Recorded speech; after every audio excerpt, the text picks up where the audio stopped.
7 number যে গুণ হৈ গ'ল আৰু সেইটো সবতছে ডাঙৰ গুণ ইছলামৰ সবতছে ডাঙৰ নীতিয়ে হেতু হয় যে হেতু হৈ গ'ল খিজমতে খালক এতিয়া খিজমত মানে আমি জানো সেৱা কৰা আৰু খালক মানে আল্লাহ যিমান মখলুক আছে মখলুক বিলাকক খালক আল্লাহ যিমান সৃষ্টি কৰিছে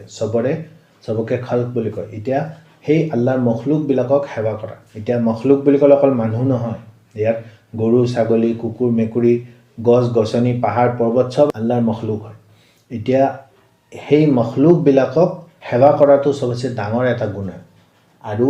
ইছলামৰ মেইন উদ্দেশ্যই হৈ গ'ল খিজমতে খালক সবতছে ডাঙৰ ইবাদত যোনে সেই সকলো মখলুকক কোনো জাতি ধৰ্ম নিৰ্বিশেষে একো নেভাবি জীৱ জন্তু গছ গছনি একো নেভাবি যোনে সমান চকুৰে সবকে চাব পাৰিব সমান চকুৰে সবকে মৰম কৰিব পাৰিব সমান চকুৰে সবকে খিদমত কৰিব পাৰিব সবতছে বেছি দৰ্জা আল্লাহ ৰাব্বুল ইজ্জতে সেইজন মানুহক দিব সবতছে বেছি আল্লাহৰ ওচৰত আল্লাহৰ মুহাব্বতৰ বান্দা সেইজন মানুহ হৈ যাব যোনে খিজমতে খালক কোনো পাৰ্থক্য নকৰাকে কৰিব পাৰিব সবতছে বেছি মুহাব্বত আল্লাহ ৰাব্বুল ইজ্জতে সেইজন মানুহৰ লগত কৰিব